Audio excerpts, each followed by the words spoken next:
여러분들 앞에 다시 한번 인사드리겠습니다. 안녕하십니까? 저는 지금 강원도 철원에 있는 3사단 22여단에서 군중 목사로 오늘까지 임무 수행 중인 이호선남 목사입니다. 반갑습니다.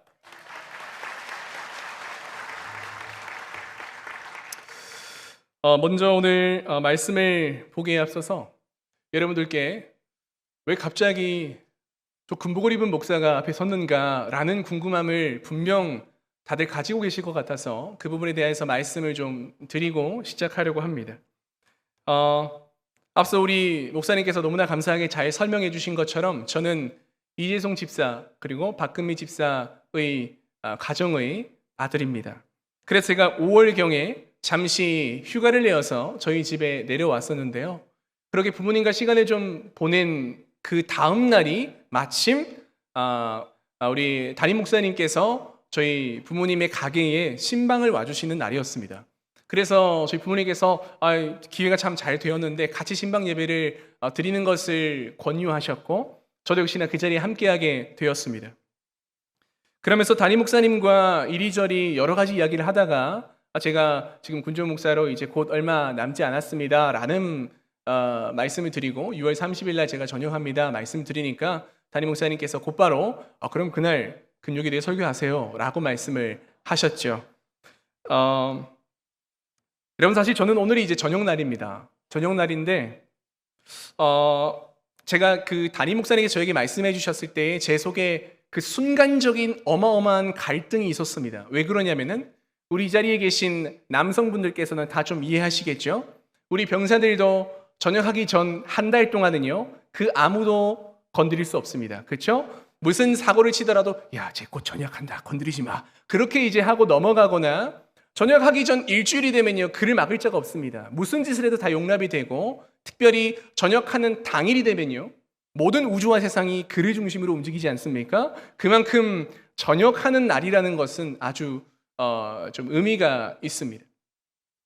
자, 그런데 제가 그 자리에서 저녁날 설교를 사실 이렇게 담임 목사님께서 저에게 권유해 주셨을 때 저는 어떤 기분이었냐면 예를 들어서 우리 남성분들께서 우리 또 여성분들 계실 수 있거든요. 한 30개월, 평균 한 30개월 정도 군생활을 하셨다라고 생각을 하겠고 여러분들께서 그 서러운 이등병 시절 또 안 그래도 서러운데 더 눈치 없는 이등병 들어와서 안 그래도 골치 아픈 일병 시절 또 이제 살만 났나 근데 아직까지 눈 시퍼렇게 뜨고 있는 병장들이 있는 상병들 시절 이제 좀 내 마음대로 해보겠다 하는 그 병장들 시절 다 거쳐서 이제 드디어 내가 전역한다 라는 마음을 가지고 이제 마지막 날 집에 간다 라는 생각을 가지고 있는데 예를 들어서 사단장님이 갑자기 오시는 겁니다. 부대에. 그리고는 전역하지만 내무반 청소 좀 하고 가라 라고 해서 오전 내내 내무반 청소하고 이제 좀 집에 가도 되겠지라고 했더니 이제 전역하는데 마지막에 40km 행군 한번 해야지 라고 해서 행군하고 나서 23시가 되어서 온 지친 마음을 끌고 집에 가는 약간 그러한 기분이 저에게 들었습니다. 왜냐하면 설교를 준비하려면요 그 자리에서 팍팍 떠오르지 않잖아요. 그렇죠? 그래서 상당히 갈등이 있었는데요. 하지만 시간이 조금 지나자 제 마음속에 어떠한 마음이 들었냐면은 하나님께서 제가 참 부족하지만 군종 목사로서 임무 수행하는 그 마지막 날까지 군종 목사로의 임무 하나님 말씀을 증언하는 것을 게을리하지 말라라고 담임 목사님 통해서 저에게 말씀해 주셨다라고 개인적으로 저는 받아들였습니다. 그래서 곧 시간이 지나서 감사합니다. 아멘. 곧 시간이 지나서 제가 흔쾌히 또 이렇게 감사함으로 받아들이게 되었습니다. 자, 뿐만 아니라 제가 이 자리가 참 부담스러운 것은 고등학생 때 저희 순복음 금정교회를 잠시 다녔습니다. 앞서 말씀하신 대로 저는 이제 고신교회에서 자랐지만은 여러 가지 상황으로 인해서 제가 교회를 두 탕을 뛰었습니다. 그래서 오전에는 고신교회 가서 예배드리고 오후에는 여기 순복음 교회에 와서 중고등부 예배를 드렸었죠.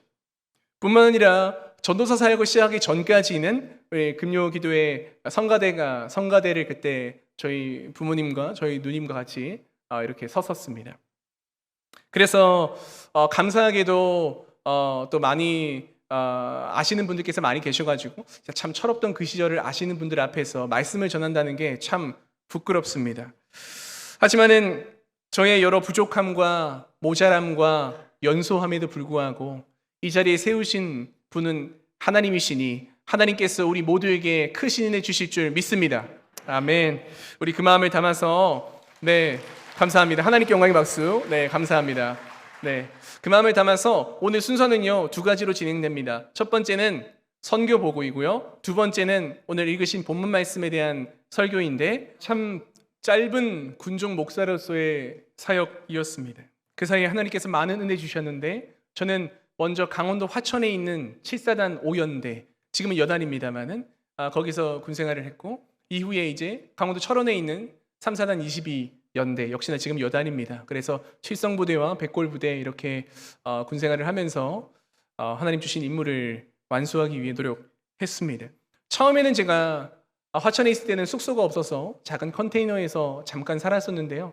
저희 교회가 위치한 곳이 민통선 옆이었습니다. 그러니까 민간인 통제구역 옆에인데 정말 인적이 없는 드문 곳이었습니다. 그러다 보니까 늦은 시간까지 목양실에서 설교를 준비하고 교육 준비하다 보면요, 뭐 00시 넘어가잖아요. 뭐 밤 새벽도 되고요. 그러면은 목양실이 이렇게 있으면 이제 옆에 벽이 있지 않습니까? 그 옆으로 뭐 고라니 멧돼지가 그냥 지나가요. 막 킁킁킁 거리면서 저는 나가지도 못해요. 안 그래도 늦게까지 하는데 더 나가지도 못하고 걔네가 지나갈 때까지 기다려야 되는 그런 어려움도 있었고요. 뿐만 아니라 하필 근처에 양봉업장이 있어가지고요.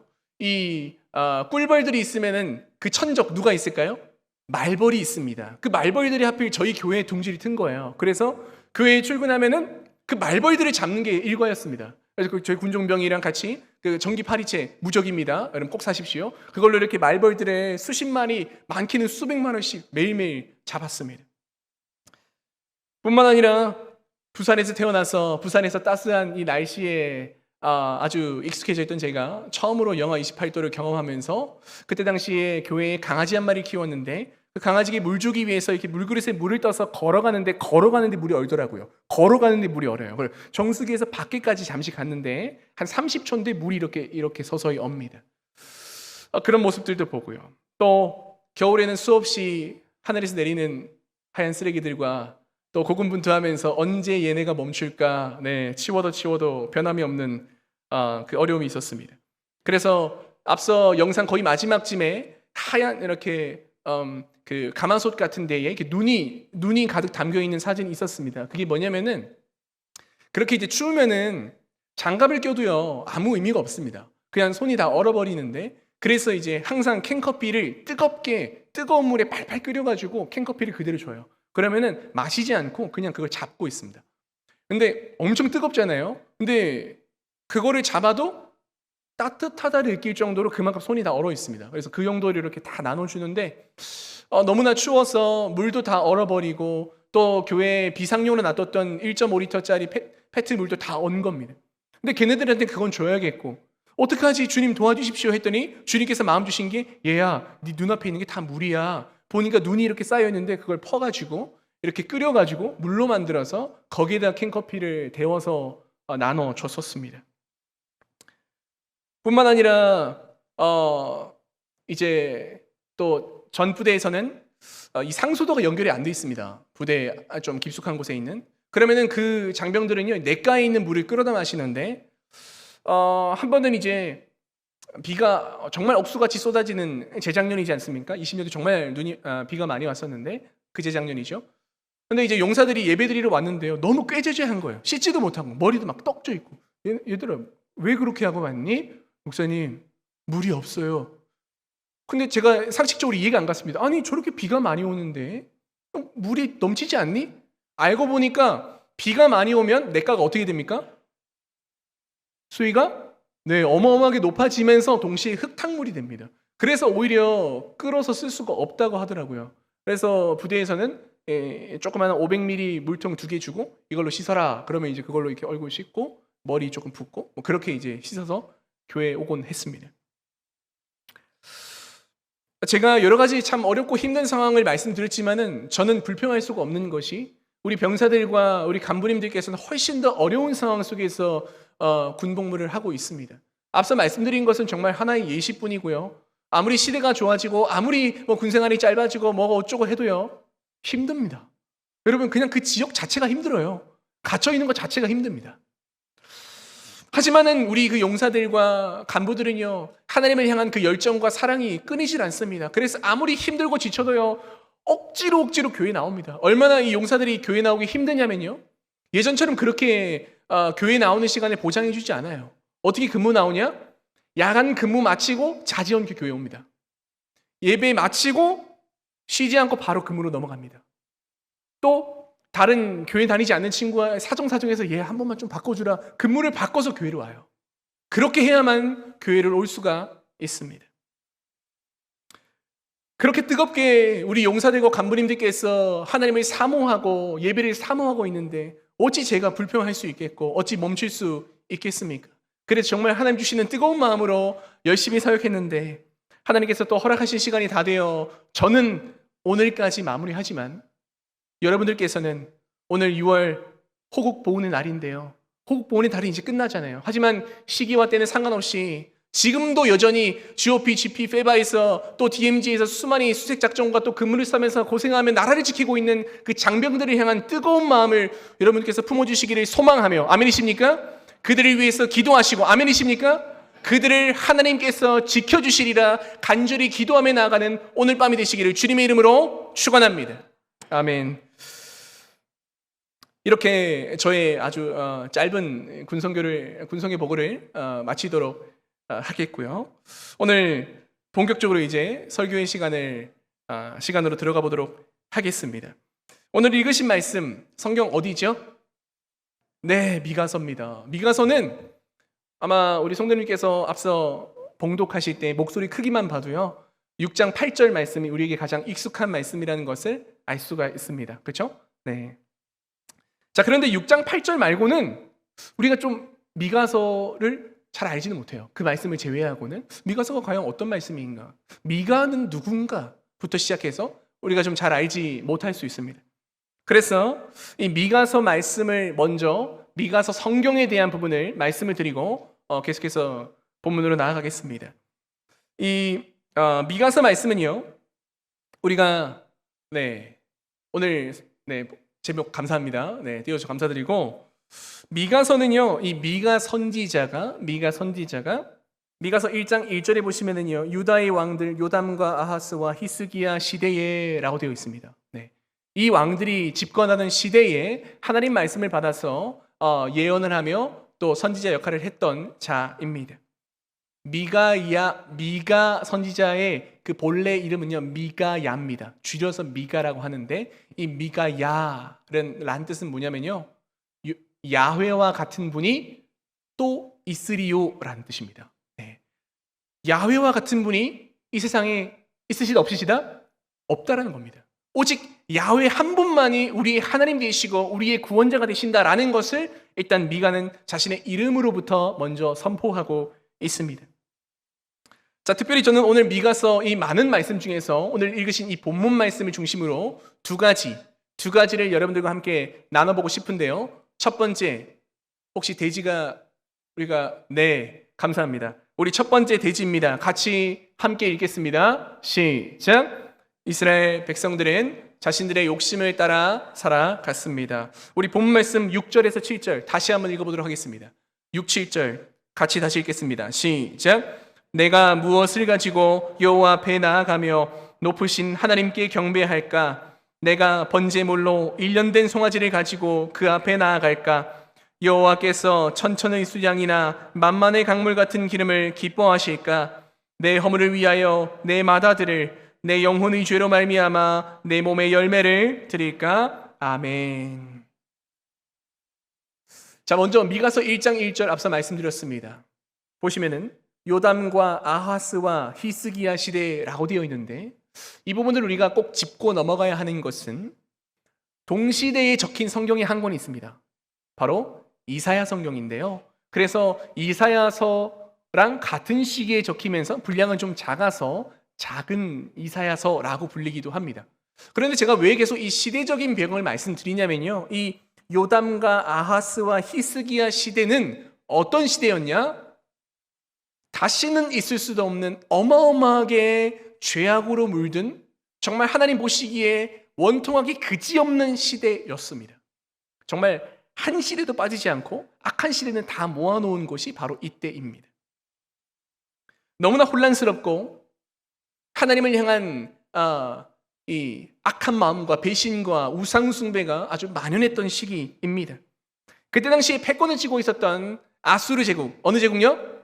네, 아수르 제국이 그때 당시에 열심히 주변 나라를 휘젓고 있었는데 이미 북이스라엘은요 멸망당했고 그 밑에 있는 남유다가 벌써 침공당해서 예루살렘 성이 포위되기까지 한 정말 일촉즉발의 상황입니다.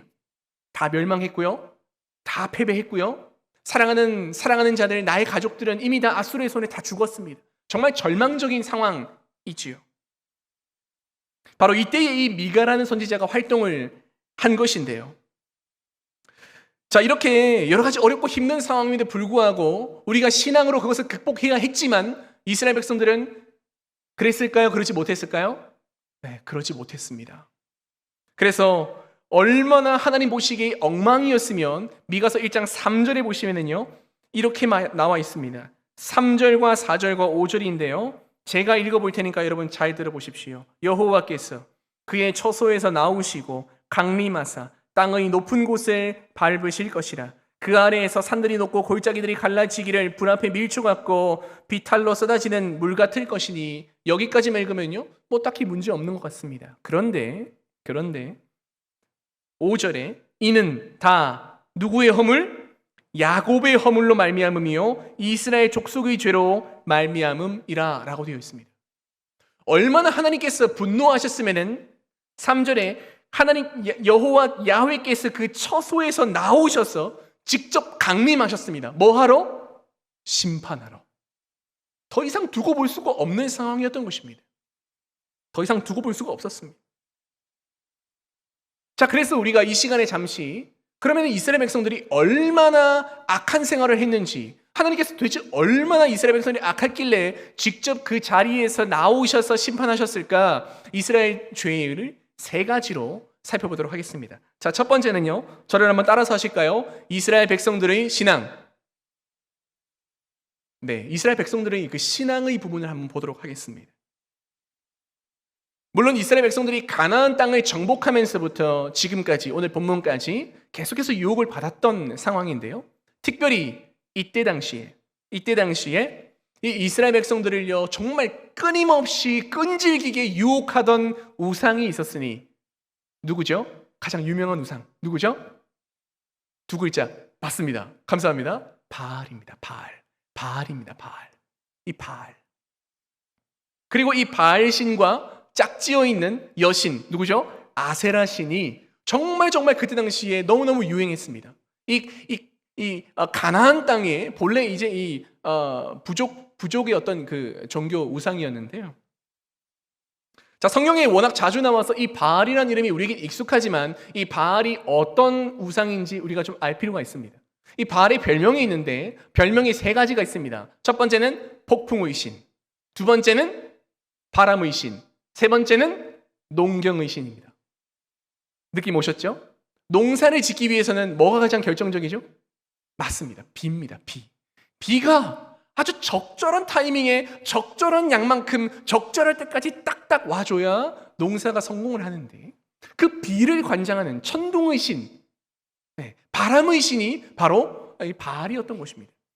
그러니 농사를 짓는 사람들에게 바알 신은 어떤 존재였을까요?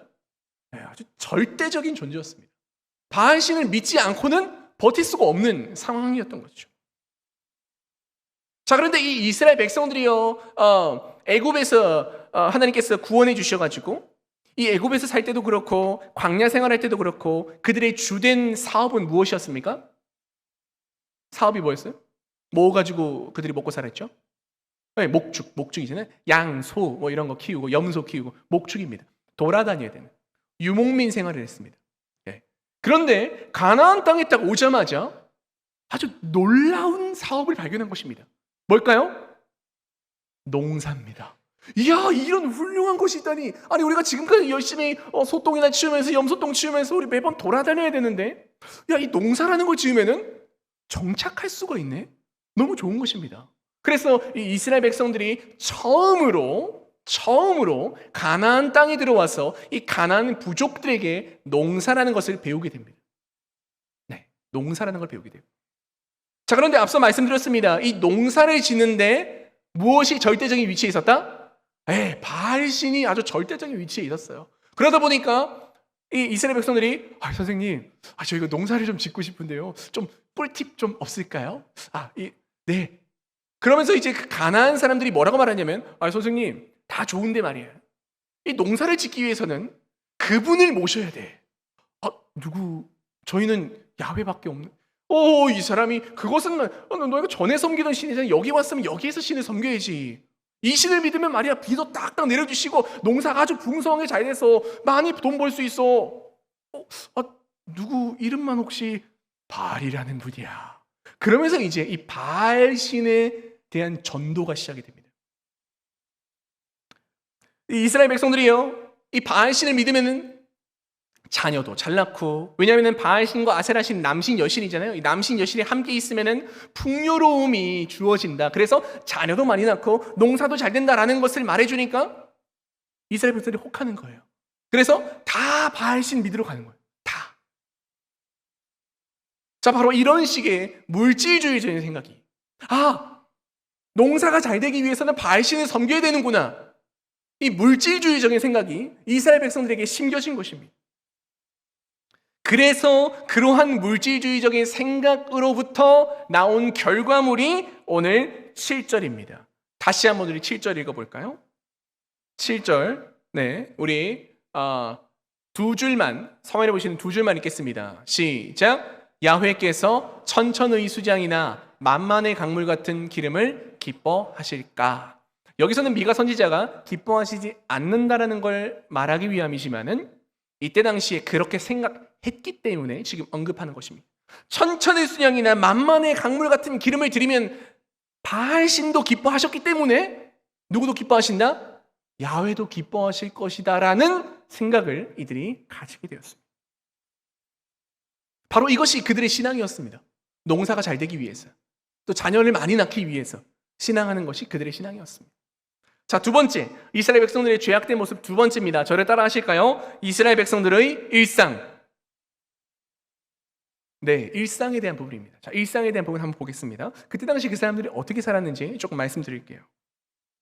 자, 이스라엘 백성들의 일상의 모습을 잘 보여주는 표현이 방금 읽으신 7절의 뒷부분입니다. 한번 7절 다시 한번 부탁드릴게요. 네, 밑의 세 줄입니다. 밑의 세 줄 같이 한번 읽어볼까요? 시작. 내 허물을 위하여 내 맏아들을, 내 영혼의 죄로 말미암아 내 몸의 열매를 드릴까? 네, 라는 말씀이에요. 미가 선지자는요, 그렇지 않다는 것을 말하기 위함이지만 이때는 그렇게 생각했기 때문에 언급이 되는 것입니다. 자, 그런데 왜 갑자기 이 부분이 나오냐면요, 바알과 아세라 신을 이어서 이스라엘 백성들이 너무너무 좋아하고 많이 유혹당했던 또 다른 우상이 있었으니 그 이름하여 몰렉입니다. 몰렉 많이 들으셨죠? 몰렉, 몰락, 몰록, 뭐 여러 가지 이름으로 불리는데, 참고로 히브리어 단어 멜렉, 왕이라는 뜻입니다. 멜렉. 그래서 여러 가지 단어로 불립니다. 날카로운 뿔이 달린 숫소나 염소의 머리를 가진 덩치가 큰 우상의 그림을 여러분 한 번쯤 보셨을 겁니다. 그 신의 이름이 몰록이라는 신입니다. 자, 그런데 이 몰렉이라는 우상을 제가 지금 왜 말씀드리냐면요, 이 몰렉이라는 우상이 강하게 주장했던 한 가지가 있는데 그것이 무엇이냐면은 바로 인신제사입니다. 인신제사입니다. 네, 이 몰렉이라는 우상이 주장했던 거 인신제사예요. 인신제사가 뭡니까? 그렇죠, 맞습니다. 역시 수준이 너무 높으셔서 제가 설명할 게 없어요. 사람을 산채로 제물로 바치는 것을 이 몰렉이라는 신이 좋아했다라고 그들은 믿었어요.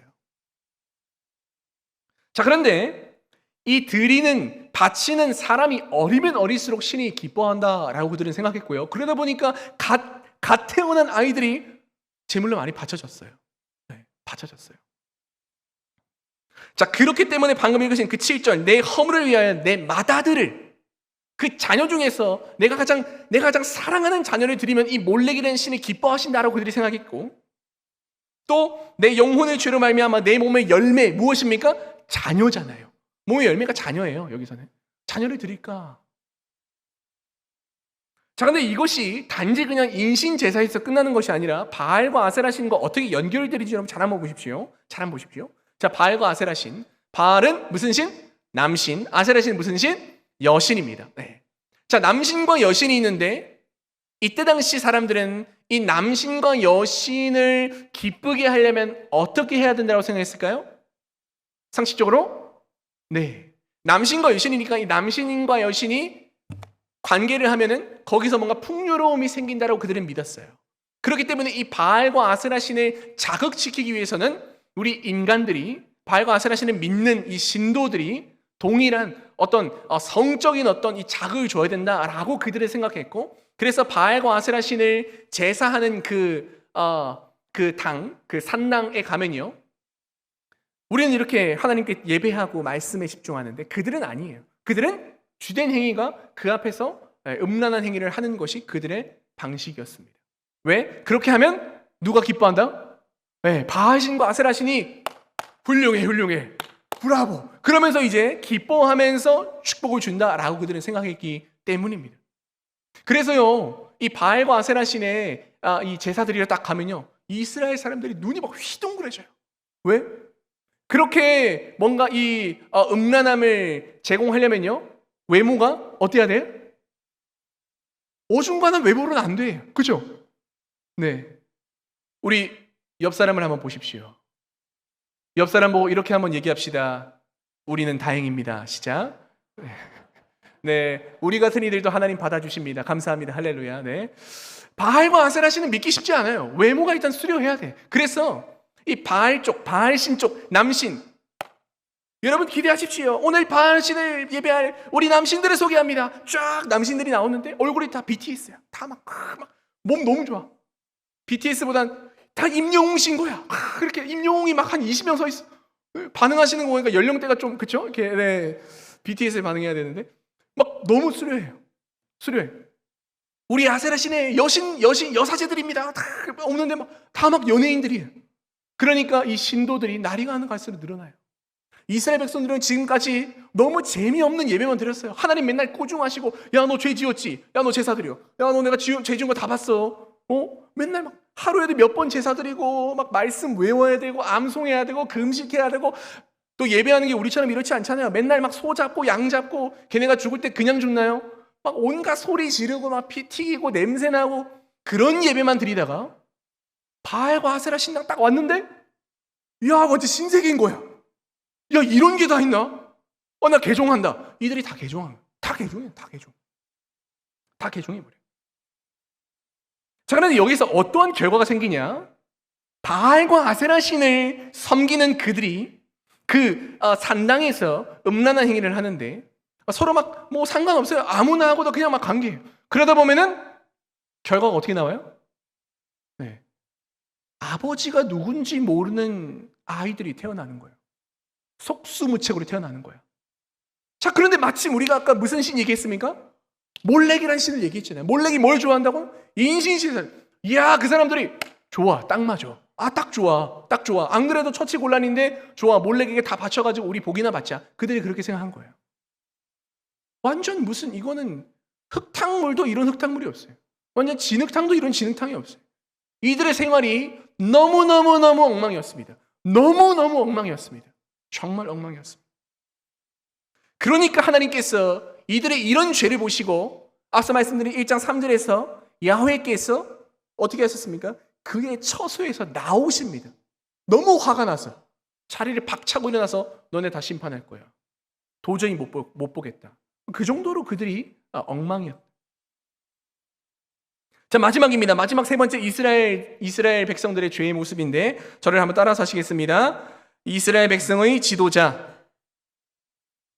자, 이스라엘 백성들뿐만 아니라 그 지도자들도 아주 어마어마했어요. 얼마나 어마어마했냐면은 미가서 3장 5절에 보시면은요, 이렇게 나와 있습니다. 잘 들어보십시오. 내 백성을 유혹하는 선지자들은 이에 물 것이 있으면 평강을 외치나 그 입에 무엇을 채워주지 아니하는 자에게는 전쟁을 준비하는도다. 이런 선지자에 대하여 야훼께서 이르시되 라고 말씀하십니다. 무슨 말입니까? 하나님의 말씀을 올바르게 전해야 되는 그 자들이 이에 물 것이 없으면, 다시 말해서 물질을 채워주지 아니하고 손에 뭔가 쥐어주지 아니하면은요, 하나님께서 너 저주하실 거예요. 똑바로 해. 그렇게 온갖 악담을 하고요. 우리 막 잘해주고 막 비싼 거 주고 막 많이 주는 사람한테 야 하나님 축복하실 겁니다. 할렐루야. 그렇게 했다는 것입니다. 하나님의 말씀은 그 사람이 누구인가와 상관없이, 그 사람이 어떠한 행위를 했느냐 상관없이 하나님께서 주시는 그 말씀을 온전히 전해야 되는데, 이스라엘 백성들의 지도자들마저도 이러한 상황이었다는 것입니다. 그러니 어찌 이스라엘 백성들이 올바른 상태였겠습니까? 완전 처음부터 끝까지 모든 것이 엉망인 상태였습니다. 그래서 이러한 세 가지를 다 합쳐서 이스라엘 백성들의 그때 당시 그 모습을 이 세 가지 다 합쳐서 한 단어로 정리하면요, 저를 따라서 하시겠습니다. 욕심. 욕심입니다. 욕심. 욕심입니다. 다 욕심이었습니다. 다 욕심이었습니다. 그들은 자신의 욕심에 따라 살아갔고, 자신의 욕심에 따라 예배했으며, 욕심에 따라 하나님 찬양했고, 욕심에 따라 지도자들은 하나님의 말씀을 전했습니다. 욕심에 따라 다 살아갔습니다. 그들의 삶의 중심에는 무엇이든지 욕심이 있었습니다. 하나님께서 그러니 이 삶을 기뻐하셨을까요? 전혀 아닌 것입니다. 전혀 아닌 것입니다. 이렇게 욕심만을 생각하고 어떻게든 좀 더 뭔가 좀 얻을 수 있을까, 뭔가 좀 더 뭐 많이 가질 수 있을까, 그렇게만 생각하는 이들이 그러한 상태를 가지고서 하나님께 천천의 수장이나 만만의 강물 같은 기름을 드린다 할지라도 하나님 그것을 받으십니까? 절대 안 받으십니다. 절대 안 받으십니다. 절대 받지 않으십니다. 여러분 생각해 보십시오. 하나님께서 재물이 필요하실까요? 우리가 드리면 하나님께서 땡큐. 안 그래도 사고 싶은 게 있었는데 구찌백 하나 더 사야겠다. 땡큐 고마워. 그렇게 하시나요? 그러시지 않아요. 하나님께 막 기프티콘 드리면 할렐루야. 스벅 가야겠다. 하나님께서 그러시지 않습니다. 하나님께는요, 물질이 필요 없습니다. 수장 들여서 뭐하게요? 기름 들여서 뭐합니까? 아무 의미 없는 것입니다. 하나님께서는 왜 그러면 우리가 드리는 우리가 헌물과 우리가 헌신하는 것을 왜 기뻐하십니까? 그것을 드리는 우리의 마음 때문입니다. 네가 이것까지 나에게, 너의 마음이 너무나 기쁘다. 하나님 그것 보시고 하는데 애초에 그 마음부터가 잘못됐는데 뭔들 드리면 하나님 기뻐하십니까? 사랑하는 성도님 여러분, 제가 이렇게 길게 이스라엘 백성들의 죄에 대해서 말씀드린 이유가 무엇입니까? 불편하잖아요. 듣고 싶지 않은 말씀인데 왜 이것을 제가 이렇게 길게 이야기합니까? 그 이유는요, 사실 제가 이랬기 때문입니다. 여러분들께 말씀을 전하기 이전에 저에게 먼저 적용합니다. 제가 이랬습니다. 마치 수천 마리의 제물을 드리면 하나님께서 복 주실 거라는 이스라엘 백성들의 잘못된 신앙처럼요, 저는 내가 밤늦게까지 교회에 남아서 예배 준비하고 설교 준비하고 GOP 곳곳에 돌아다니면서 용사들 만나서 기도해주고 남들보다 3배, 4배, 5배 아니 몇 명이 더 한 것보다 더 많이 일하고 내가 노력하면 하나님 기뻐해 주실 거예요. 하나님 내가 바라는 그 장기 복무에 합격시켜 주실 거예요. 내게 계속 이 군선교를 할 수 있도록 열어주실 거야 라고 저는 생각했습니다. 그래서 정말요, 저는 누군가가 이 선교를 듣더라도요, 저는 상관하지 않을 정도로 자부할 수 있습니다. 정말 열심히 했습니다. 정말 열심히 했습니다. 정말 열심히 했습니다. 1년 동안은요, 공공시 전에 들어간 적이 없습니다. 꼭 그 밤을 넘겨야 들어갔습니다. 정말 열심히 했습니다. 왜요? 하나님께서 내가 원하는 결과를 들어주실 거라는 생각 때문이었습니다. 그 누구보다 노력했고요, 그에 대한 결과로서 표창, 상장, 자격증 모자랄 것이 없었습니다. 오히려 더 넘치게 너무 많이 가졌습니다. 제가 고작 군 사역을 이것밖에 하지 못하고 전역하리라고는 0.00001% 생각하지 않았습니다. 정말입니다. 정말입니다. 하지만 제가 원하지 않은 결과가 나오자 저는 하나님께 원망했습니다. 감히. 하나님 원망했습니다. 뿐만 아니라 저의 눈에 어느샌가 이때 당시에 이 이스라엘 백성들의 지도자들 마냥 저희 눈에 계급이 보이기 시작했습니다. 여러분, 이등병이나 병장이나 여단장이나 사단장이나 국방부 장관이나 같은 인간입니다. 저도 그렇습니다. 다른 것이 없습니다. 똑같은 죄인입니다. 똑같은 하나님의 자녀입니다. 아무런 가치의 다름이 없습니다. 단지 그들에게 맡겨진 역할이 다를 뿐이지 그들의 가치는 동일한 것입니다. 지금 이 자리에 앉아있는 우리 모두는요, 하나님 보시기에 다 동일한 가치를 가지고 있습니다. 나이가 어떠하든지, 성별이 어떠하든지, 직업이 어떠하든지, 얼만큼 주님 앞에 얼만큼 헌신할지 그거 상관없습니다. 하나님께 우리 똑같은 죄인입니다. 다 똑같은 하나님 자녀입니다. 그런데 군생활이 지속되니까 계급이 보여요. 계급이 낮은 우리 용사들한테 그것도 못해? 할 수 있잖아. 네. 그런데 사단장님 딱 오시면 갑자기 몸이 굳어요. 막 투스타가 오면 일단 몸부터 굳어. 바로 일단 손이 올라가요. 네. 손이 올라가요. 집사님이신데 제가 목사로서 우리 집사님을 양육해야 되는 입장인데 계급이 높다라는 이유로 뭔가 제가 주저하게 되는 것입니다. 그 모습을 보면서 정말 절망했습니다. 내가 바뀌었구나.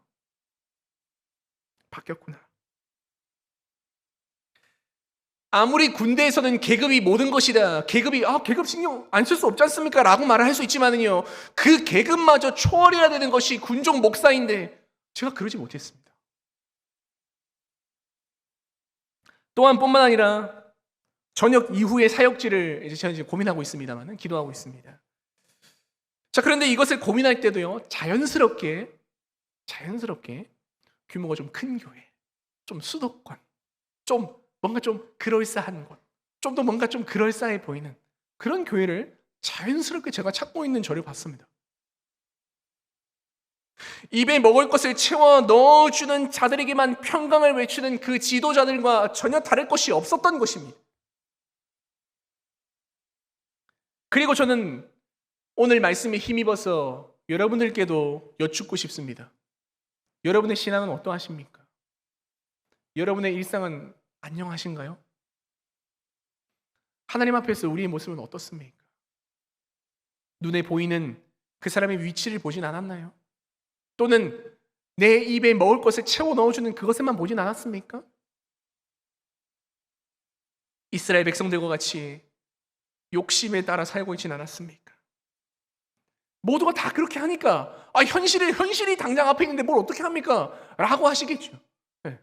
저 지금 당장 이제 사역지가 없기 때문에 그럼 당장 지금 생활비가 물론 이제 모아놓은 돈 조금 쓸 수 있지만은 그럼에도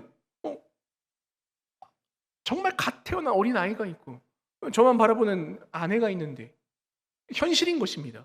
뭐라도 해야 되는 것입니다. 그것 때문에 하나님 앞에 합리화하지 않습니까? 그래서 저는 오늘 하나님 말씀의 근거에서 가장 먼저 저에게 그리고 여러분들에게 권면하고 싶습니다. 무엇을요? 우리의 욕심을 내려놓읍시다. 아멘이십니까?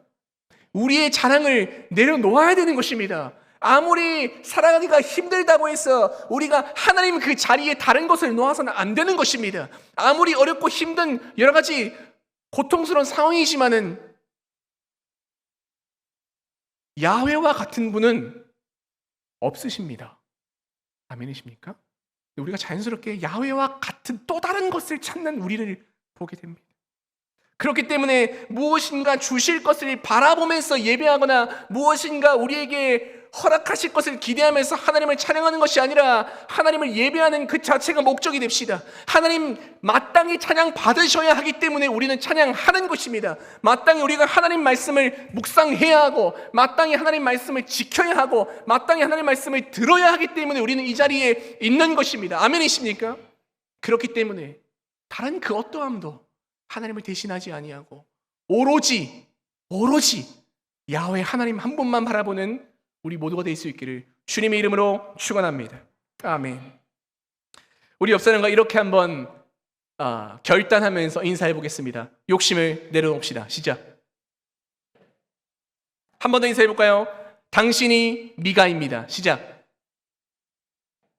네, 그렇게 되시기를 소망합니다. 자, 두 번째 대지 보여주시죠. 자, 두 번째. 그러면 하나님께서 무엇을 원하시는가? 두 번째 같이 읽겠습니다. 시작.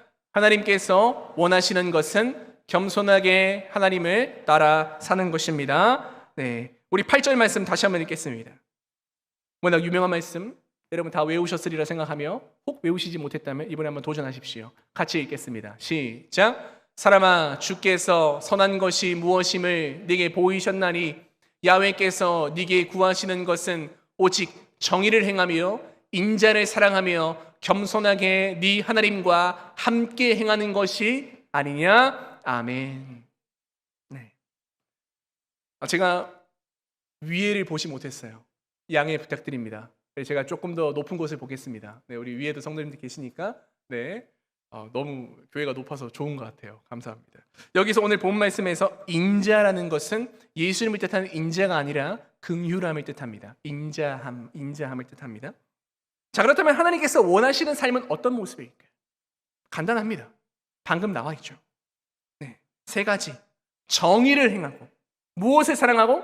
인자를 사랑하고, 어떻게? 겸손하게 네 하나님과 함께 행하는 것, 이 세 가지입니다. 그런데 마지막 세 번째, 겸손하게 하나님과 함께 행하게 되면은 자연스럽게 정의를 행하고 인자를 사랑하기 때문에 저는 마지막 세 번째를 중심으로 삼겠습니다. 겸손하게 그렇다면 하나님과 함께 행하는 것은 무엇입니까? 히브리어 본문에 보시면은 행한다라고 되어 있지 아니하고 따라간다라고 되어 있습니다. 그렇기 때문에 겸손하게 네 하나님과 함께 걸어간다라는 이미지로 생각하시면 되는데 바로 이때 중요한 것이 있습니다. 겸손하게 하나님과 함께 걷는 것은 우리의 위치가 어디 있는 걸 뜻합니까? 하나님? 옆도 아닙니다. 앞은 절대 아닙니다. 무조건 뒤입니다. 무조건 뒤입니다. 뭐 바깥 사회도 마찬가지겠습니다만 군 사회에서는 더 명확하죠. 지휘관과 함께 걸어갈 때는 무조건 우측 반보 뒤에서 따라갑니다. 무조건입니다. 절대 지휘관 앞으로 가지 않습니다. 절대 안 됩니다. 네. 항상 지휘관 뒤에 따라갑니다. 보통 오른쪽이 편하시기 때문에 우측으로 보시고 대화하기 편하도록 저희가 우측에 있습니다. 사회에서도 그러한데 우리가 하나님과 함께 걸어갈 때 당연히 하나님 뒤에 있어야 되지 않겠습니까? 그런데 저는 여러분들께 여쭙고 싶습니다. 여러분들 하나님 뒤에 걸어가고 계십니까? 하나님 뒤에 걸어가고 계신가요?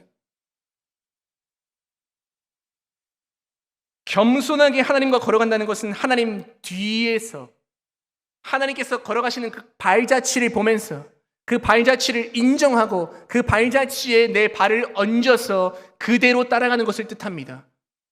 하나님께서 오른쪽으로 가시는데 우리가 왼쪽으로 간다면 하나님과 함께 걸어가는 것이 아닙니다. 하나님보다 앞선다면 겸손한 것이 아닙니다.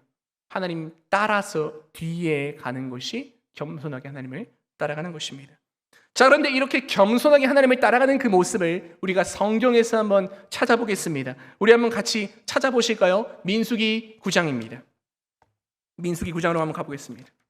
겸손하게 하나님을 따라가는 모습이 아주 잘 남아 있는데요. 자, 민수기 9장 15절에서 23절까지 말씀. 민수기 9장 15절에서 23절까지 말씀. 저 한 절, 여러분 한 절 교독하시고 마지막 23절 함께 읽는 것으로 하겠습니다. 제가 먼저 15절을 읽습니다. 성막을 세운 날에 구름이 성막 곧 증거의 성막을 덮었고 저녁이 되면 성막 위에 불 모양 같은 것이 나타나서 아침까지 이르렀으되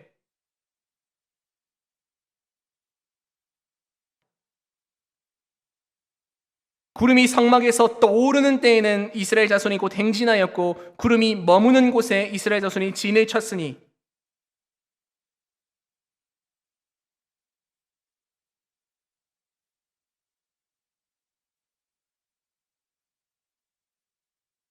구름이 성막 위에 머무는 날이 오래일 때에는 이스라엘 자손이 야훼의 명령을 지켜 행진하지 아니하였으며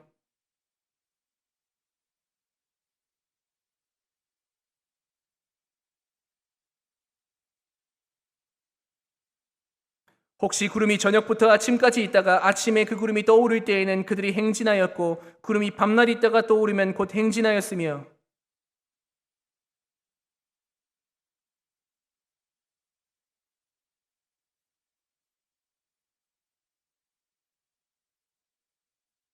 함께 읽겠습니다. 곧 그들이 야훼의 명령을 따라 진을 치며 야훼의 명령을 따라 행진하고 또 모세를 통하여 이르신 야훼의 명령을 따라 야훼의 지금을 지켰더라. 아멘. 바로 이것입니다. 바로 이것입니다. 겸손하게 네 하나님과 함께 행하는 것의 대표적인 예시가 바로 이것입니다. 우리 방금 읽으신 마지막 구절 23절 뭐라고 되어 있습니까? 야훼의 명령을 따라 진을 치고 야훼의 명령을 따라 행진하고 또 야훼의 명령을 따라 야훼의 지금을 지켰다. 야훼의 명령을 따라 야훼의 명령을 따라 야훼의 명령을 따라 야훼의 명령을 따라 움직이는 것입니다. 군대에서 만능 열쇠를 여기시는 것이 무엇이냐면요, 바로 이 표현입니다. 지휘관께서 허락하셨습니다. 모든 것이 됩니다. 안 되는 게 없습니다. 특별히 구두로 결제만 하셔도 돼요. 구두로 그냥 입으로만 말해도 그거 그냥 가지고 얘기하면 다 됩니다. 근데 공문으로 결제했으면 뭐 당연히 더 말할 거 없죠. 상황이 어떠하든지 내 생각이 어떠하든지 내 판단이 어떠하든지 아무런 관계가 없습니다. 지휘관이 결제하면 되는 것이고 되어야 하는 것이고 될 것입니다. 그것이 만능인데 저와 여러분의 신앙에도 마찬가지입니다. 야훼께서 명령하시면 그렇게 되는 것입니다. 아멘이십니까?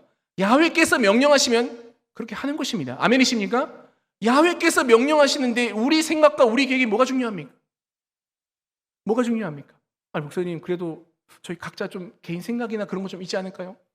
야훼께서 그 모든 것을 넘어서 보십니다. 우리의 생각은 마치 우리가 보기에는 개미와도 같아서 당장 코앞에 있는 것도 바라보지 못하지만 야훼께서는 그 모든 것을 바라보시며 우리가 겪어야 할 그 모든 일들, 감당해야 할 것들, 우리가 마주하는 그 모든 것들을 다 예상하고 다 계획하고 계시기 때문에 우리가 보지 못하는 것을 야훼께서는 명령하시기에 그때 우리가 할 수 있는 최선의 방법은 무엇입니까? 그렇게 지키는 것입니다.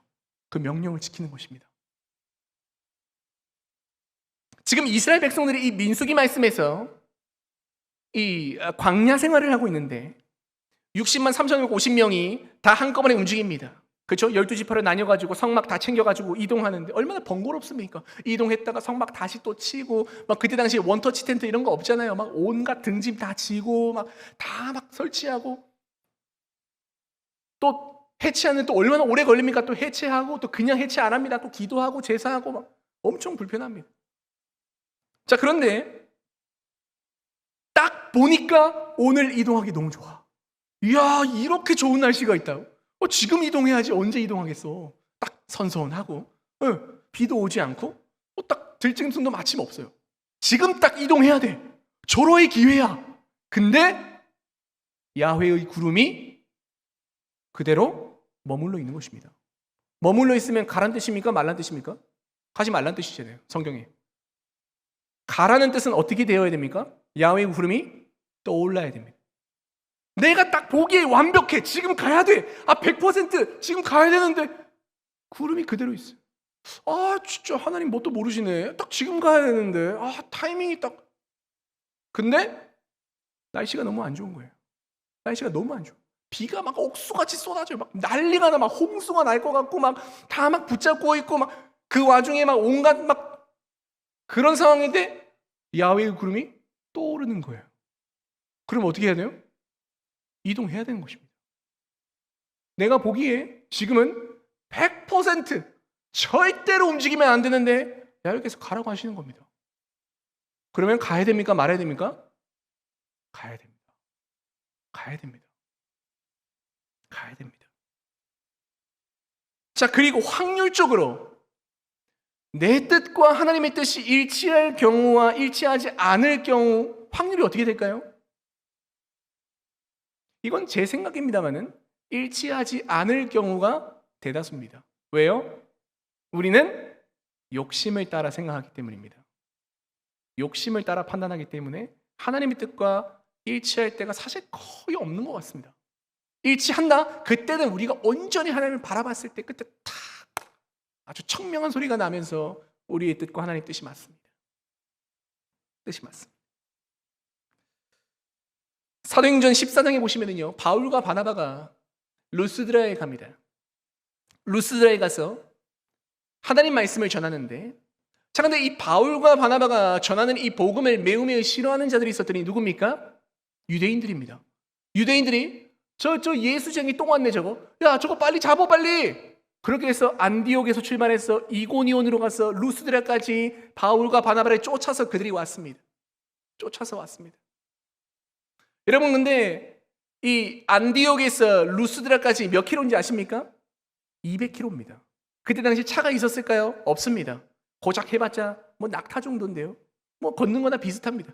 그렇게 해서 200킬로를 그 바울과 바나바 하나 잡으려고 다른 목적 없이 걔네 잡아서 하려고 200킬로까지 밤낮 쉬지 않고 걸어온 그 유대인들입니다. 그렇기 때문에 루스드라에 딱 왔더니 이 유대인들이 어떻게 하냐? 처음에는 바울과 바나바가 이 루스드라에서 안진뱅이를 일으켰어요. 그러니까 그 루스드라 사람들이 뭐야? 안진뱅이를 일으켜?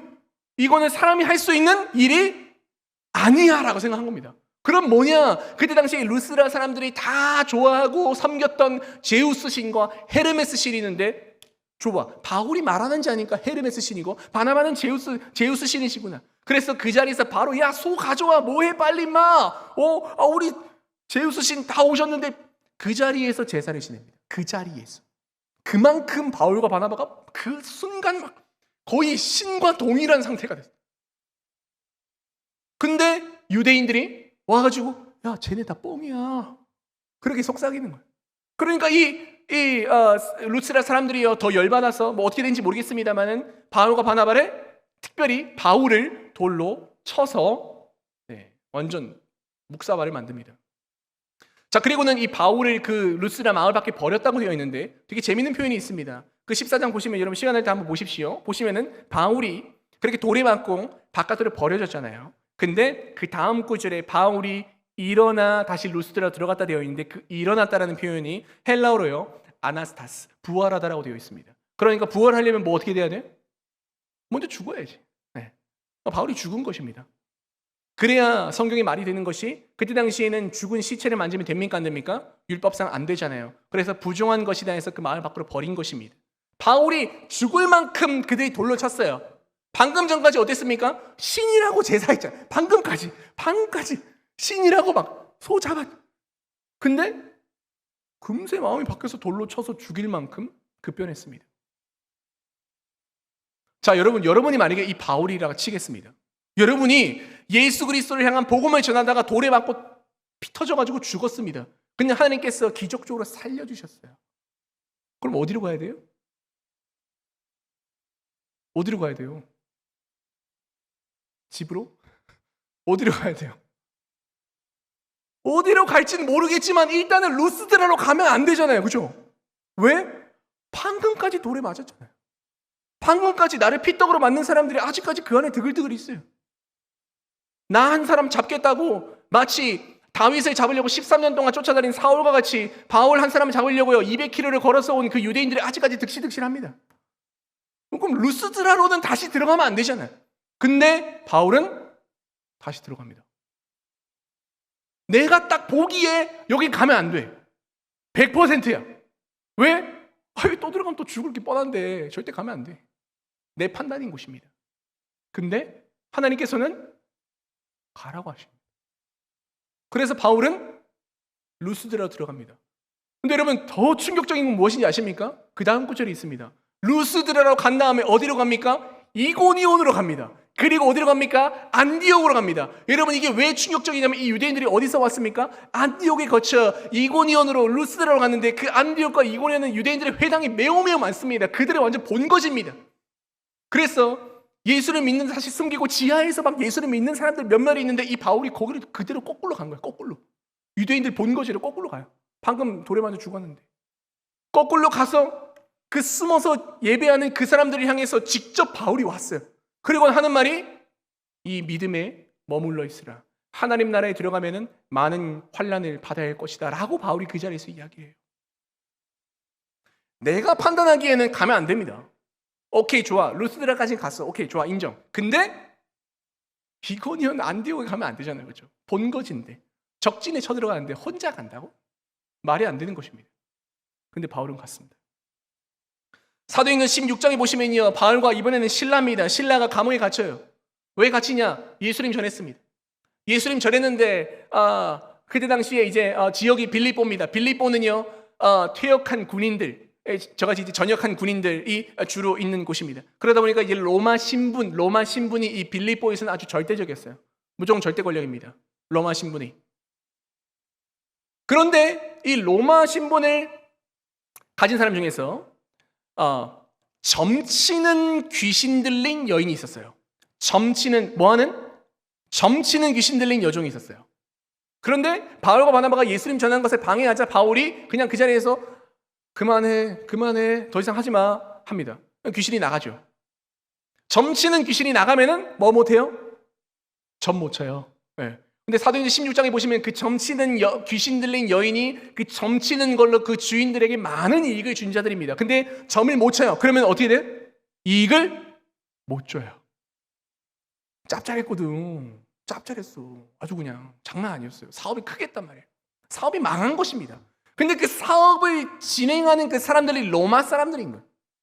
그래서 이 로마 사람들이 바울과 실라를 고발합니다. 제목이 뭐냐? 듣도 보도 못한 것을 전한다라는 제목입니다. 여러분 이거 제목 됩니까? 안 됩니다. 근데 그 사람들이 로마 사람이라는 이유만으로 우리 선생님들께서 하라면 해야죠. 이 나쁜 놈들이 아주 그냥 왜 감히 우리 선생님들 심기를 건드려? 이 자식들이 이리 와 막 매로칩니다. 완전 피떡을 만듭니다. 그리고 바울과 실라를 감옥에 넣어요. 그럴 제목이 전혀 안 되는데.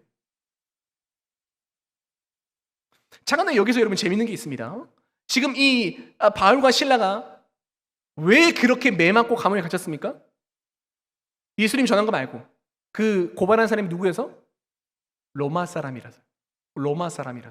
근데 여러분 재밌는 게 뭔지 아십니까? 바울과 실라도 어느 사람? 로마 사람이에요. 그 간수가 이 두 사람이 로마 사람인 걸 몰랐어요. 왜? 딱 보니까 어디서 굴러 들어온 이상한 이방에서 약간 찌질해 보이거든. 약간 옷도 좀 더럽고 그러니까 어디서 굴러먹은 이상한 이방인이야 이게. 확 그냥. 그래서 막 매우 쳤어요. 로마 사람이라고 알았으면 선생님들 문제 선생님끼리 알아서 하시지요. 저는 빠지겠습니다요. 가는 거예요. 로마 사람이라는 걸 밝히면 어떻게 됩니까? 매 맞지 않을 수 있습니다. 풀려날 수 있습니다. 근데 말하지 않습니다. 오히려 이후에 매 다 맞고 감옥에 갇혀가지고 온갖 순환을 다 겪고 나서 이후에 밝힙니다. 나 로마 사람인데 다 데리고 와. 높은 사람 다 데리고 와. 그래서 뭐 난리가 나는 그 본문이 뒤에 좀 나옵니다만은 내가 판단하기에는 지금 내가 로마 사람인 걸 밝혀야 내가 매 맞지 않고 고난받지 않는단 말입니다. 내 판단에는 그게 맞단 말입니다. 지금 로마 사람인 걸 밝혀야 되잖아요. 밝히지 않습니다. 자, 그렇게 매 맞고 감옥에 갔습니다. 온갖 다 터졌습니다. 막 다 터지고 너무 힘들어. 근데 바울과 실라가 하나님께 찬양합니다. 주님 감사합니다. 근데 그 찬양을 하나님께 들으셔가지고 하나님께서 역사하셔서 기적으로서 감옥을 열어주십니다. 족쇄가 다 풀리고 감옥 문이 다 열립니다. 여러분 어떻게 해야 됩니까? 어떻게 해야 됩니까? 그 누구보다 빠르게 당장 도망가야지. 그렇죠? 네. 아무도 없었던 것처럼 그 누구보다 빠르게 도망가야 되는데 도망을 안 간단 말입니다. 바울과 실라가. 내가 판단하기에 도망을 가야 된단 말입니다. 지금 하나님께서 기적을 열어주셨단 말입니다. 딱 봐도 도망가라고 열어주신 것 같단 말입니다. 도망을 가야 된단 말입니다. 갔습니까? 안 갔습니까? 안 갔습니다. 왜요? 하나님께서 가라고 안 했거든요. 구름이 떠오르지 않았습니다. 하나님 명령을 안 하신 것입니다. 근데요, 그들이 그렇게 딱 내가 보기에 지금 로마 사람인 걸 밝히면은 내가 고통받지 않고 고난받지 않겠어라는 내 생각과 하나님 기적으로 열어주셨네. 지금 도망가야지라는 내 판단을, 내 생각을 따르지 않았기 때문에 그 감옥에서 누구를 만납니까? 간수를 만납니다. 그리고 그들이 도망갔으면요, 죄수를 도망가게 한 간수는 그 자리에 바로 처형입니다. 로마법에서는. 근데 그들이 도망가지 않았기 때문에 그 간수가 목숨을 살릴 수 있었고, 그 모든 것을 지켜봤던 간수가 그 바울과 실라에게 뭐라고 말합니까? 선생님이여, 어찌하면 내가 구원받을 수 있습니까? 그때 얘기합니다. 주 예수를 믿으라. 바로 이 한마디 전하기 위해서 그들은 그들의 생각을 따르지 않았습니다. 하나님 원하시는 것이 바로 이거였습니다. 그래서 그날 밤에 그 간수와 모든 가족들이 예수를 믿고 세례받아 구원받았습니다. 아멘이십니까? 바로 이러한 역사가 저와 여러분을 통해서 일어나기를 소망합니다. 그렇게 하기 위해서는 내 판단과 내 생각을 어떻게 해야 됩니까? 내려놓아야 되는 것입니다. 딱 내가 보기에 이거 하면 된다. 아닙니다, 여러분. 저도 생각했습니다. 야, 이거 딱 완전 체질이네. 나는 군에 그냥 아주 그냥 승승장구하면 딱 되겠네, 아주 그냥. 좋아, 끝까지 가보자. 라고 제가 생각했는데 아닌 것입니다. 제 판단이었던 겁니다. 하나님께서는 떠나라고 구름이 올라가셨는데 전 끝까지 버티고 있었습니다. 자, 그런데 여러분 뿐만 아니라 오늘 읽으신 아까 그 민수기 말씀에 아주 재미있는 표현이 있는데요. 보시면은 이렇게 나와 있습니다. 22절에 이틀이든지 한 달이든지 1년이든지 구름이 성막 위에 머물러 있을 동안에 이스라엘 자손이 진영에 머물렀다. 구름이 가라앉으면 가만히 있고 떠오르면 가는 거 알겠는데 구름이 움직이질 않아요. 며칠 동안? 일주일 동안.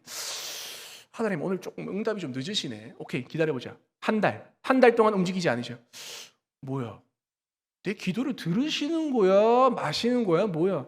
근데 1년 동안 묵묵부답이신 거예요. 그러면은 이스라엘 백성이 뭐라고 생각합니까? 하나님 우리를 떠나셨구나. 하나님 우리를 떠나셨어요.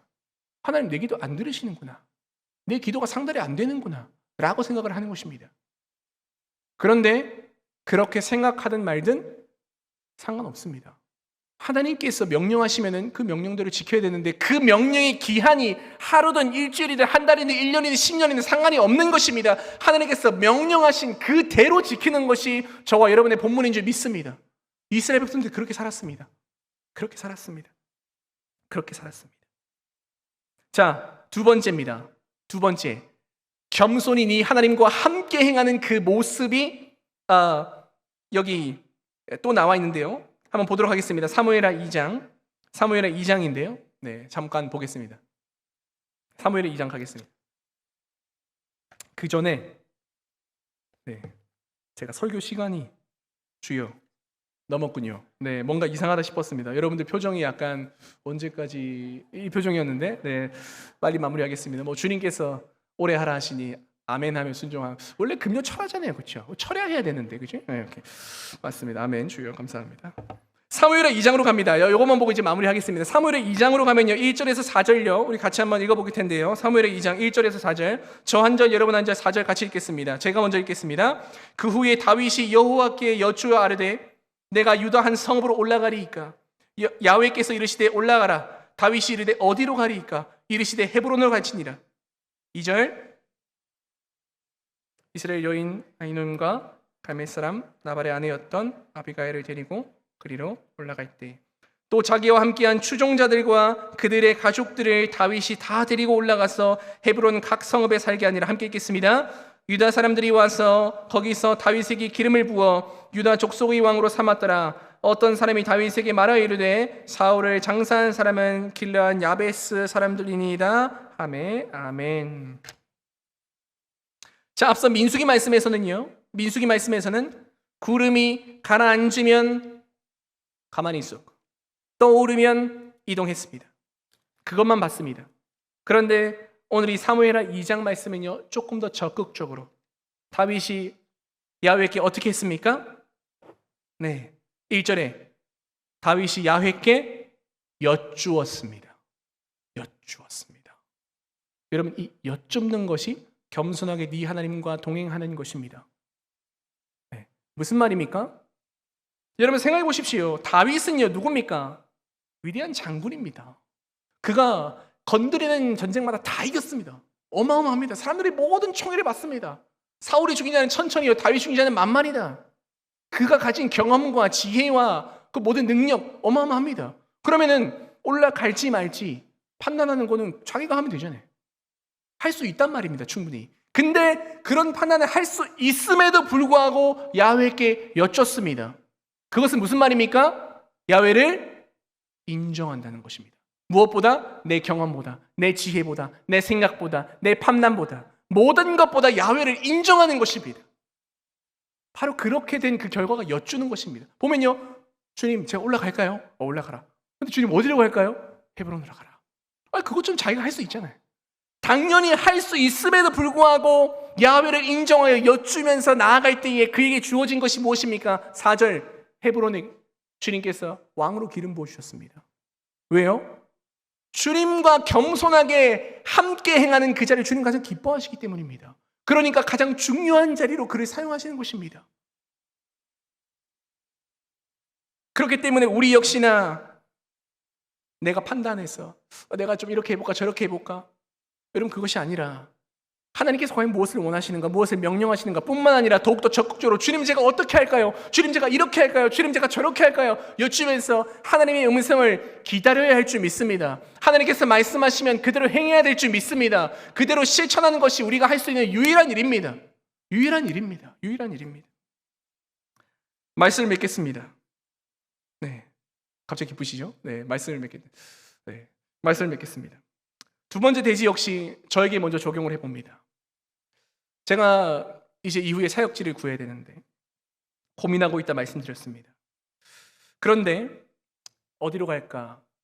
자연스럽게 여러 조건과 기준을 보는 저를 봤습니다. 하지만 앞서 하나님께서 말씀하신 것처럼 야훼께서 원하시는 것은 야훼의 명령을 따라가는 것이고 야훼께 여쭙는 것이고 야훼께서 말씀하시면은 그것이 하루든지 일주일이든지 한 달이든지 1년이든지 상관없습니다. 무조건 그대로 하는 것입니다. 그래서 저 역시나 제 욕심은요, 욕심대로 가고 싶은 곳이 있습니다. 가고 싶은 곳이 있습니다. 하지만은 기도하면 할수록 하나님께서 그건 너 욕심이잖아. 그건 너가 가고 싶은 거잖아. 네가 그 지금 올라가고 싶은 거잖아. 네가 지금 그 행진하고 싶은 거잖아. 너가 지금 그 감옥에서 나오고 싶은 거잖아. 네가 지금 로마 사람이라고 말하고 싶은 거잖아. 하나님 그렇게 말씀하십니다. 그런데요, 제가 부담스러운 곳이 있습니다. 부담스러운 곳이 있어요. 웬만하면 가고 싶지 않습니다. 근데 하나님께서 뭐라고 말씀하십니까? 딱 이렇게 보시는 거야. 알지? 이렇게 말씀하시는 거예요. 주님, 잠깐만요. 잠깐만. 아니야. 그만 말해. 주님께서 그렇게 마음을 주십니다. 기도하면 할수록 그 부담을 주세요. 우리가 하고 싶은 거 많습니다. 하나님 저 이렇게 하고, 야 하나님 이게 요즘 잘 뜹니다. 야 이거 해야 됩니다. 주님 이거 해야 됩니다. 주님께서 근데 대답 어떻게 하십니까? 그래, 주님 묵묵부답이세요. 그런데 하기 싫은 게 있잖아요. 야 이거 해야 되나? 와 이거 금식, 주여, 특세, 주님, 잠깐만 주님, 하기 싫단 말입니다. 근데 그때마다 주님 어떻게 응답하세요? 알지? 딱 주님이 이렇게 말씀하세요. 아주 극적으로 바로 반응하세요. 바로 대답하세요. 바로 그렇습니다. 우리가 주님의 명령을 듣고 그대로 따라 살아가야 됩니다. 여호와께서 저와 여러분이 구하는 것은요, 다른 것이 아닙니다. 무엇입니까? 따라하겠습니다. 겸손하게 네 하나님과 함께 행하는 것, 바로 이것입니다. 하나님께서 말씀하시면 가고, 멈추라고 하시면 멈추는 것입니다. 하나님께서 취하라고 하면 취하고, 하나님께서 내려놓으라고 하시면 내려놓는 것입니다. 바로 이것이 우리가 할 수 있는 최선의 방식이고, 지금 당장 보기에는 뭔가 이득이 되지 아니하고 뭔가 희생받고 뭔가 좀 잘 되지 않는 것처럼 보이지만 그것은 우리의 짧은 인간의 생각이고, 그 모든 걸 넘어서서 보시는 야훼께서 저와 여러분의 인생을 책임지실 줄 믿습니다. 그 다윗을 겸손하게 하나님께 여쭙고 나아갔던 그 다윗을 하나님께서 하나님의 계획대로 사용하셨던 것처럼 겸손하게 하나님과 동행하며 나아가는 저와 여러분들을 하나님께서 끝까지 책임지시고 하나님께서 사용하실 줄 믿습니다.